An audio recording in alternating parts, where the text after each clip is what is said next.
আমরা আগের ভিডিওয় relative pronoun who নিয়ে আলোচনা করেছিলাম। আজকে আমরা আলোচনা করব হুইচ নিয়ে। হুইচ মানে কি? কোনটি।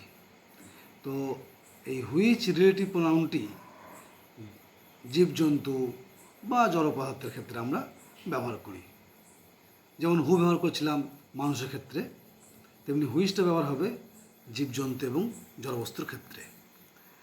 তো হুইয়ের মতো হুইচেরও তিনটি কেস আছে, এখানে আমরা পরপর আলোচনা করব। তো এক নম্বরে হচ্ছে নমিনেটিভ কেস, অর্থাৎ সাবজেক্ট, অর্থাৎ হুইচ এখানে সাবজেক্ট হিসেবে ব্যবহার হচ্ছে। এক্ষেত্রে হুইচের মানে কী দাঁড়াবে?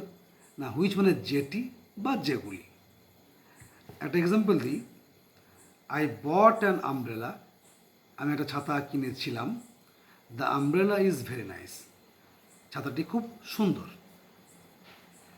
এই দুটো বাক্যকে কম্বাইন করলে কি পাই? I bought an umbrella which is very nice. এখানে হুইচটা সাবজেক্ট হিসেবে ব্যবহার হচ্ছে, তাই এটি নমিনেটিভ কেসে আছে।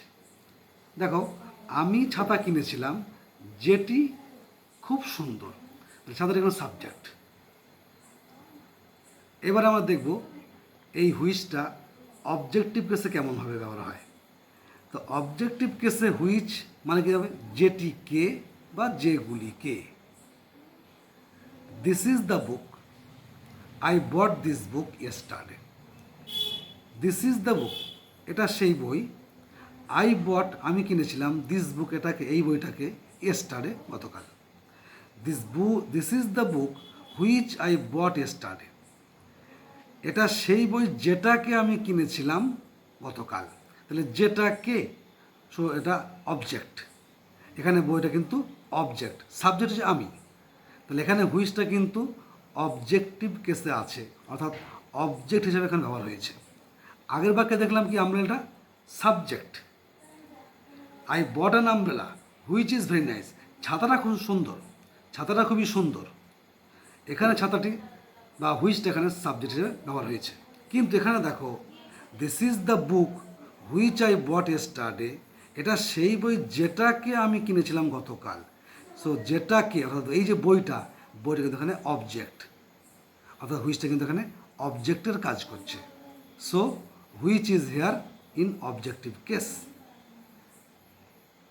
এখন আমরা দেখব যে হুইচ পজিটিভ কেসে কেমনভাবে ব্যবহার হয়। না, এখানে হুইচটা পজিটিভ কেসে হয় হুজ আর অফ হুইচ, দুরকমভাবে, হুজ এবং অফ হুইচ। এই হুজ মানে কি? যার, আর অফ হুইচ মানে কি? যাদের। এই অফ হুইচটা ব্যবহার হয় প্রপার নাউন এবং প্রোনাউনের আগে, আর বাদবাকি ক্ষেত্রে আমরা হুজ ব্যবহার করব। একটা এক্সাম্পল দিই, this is the club, Kohli is a member of this club. এটা একটা ক্লাব বা এটা সেই ক্লাব, কোহলি এই ক্লাবের একজন সদস্য। So this is the club of which Kohli is a member. এখানে এই যে হুইচ, অফ হুইচ কথাটা বললাম, কেন বললাম? না, যেহেতু এখানে ক্লাবটাকে আমরা, এখানে আমরা প্রপার নাউনের আগে ব্যবহার করছি এখানে, কারণ কোহলি এখানে প্রপার নাউন, তার আগে আমি এটা ব্যবহার করছি। তাহলে this is the club of which Kohli is member, যেখানে এটা সেই ক্লাব যার সদস্য হলো, একজন সদস্য হলো কোহলি। তাহলে আমরা আগে লিখেছি যে প্রপার নাউন এবং প্রোনাউনের আগে কিন্তু আমরা অফ হুইচটা ব্যবহার করব। নেক্সট দেখো, this is the book, the author of this book died recently. This is the book, এটা সেই বই। The author of this book, এই বইয়ের যে লেখক তিনি ডাইড, মারা গেছেন, রিসেন্টলি, সম্প্রতি। This is the book whose author died recently. তাহলে এখানে কী হলো? অথারটা কিন্তু প্রপার নাউন নয়, সেই জন্য আমরা কিন্তু হুজ লাগিয়েছি।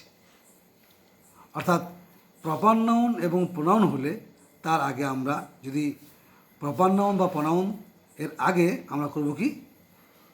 অফ হুইচটা ব্যবহার করব, আর বাদ বাকি সব ক্ষেত্রে আমরা হুজ কথাটা ব্যবহার করব। এই হলো হুইচের তিনটি কেসে ব্যবহার।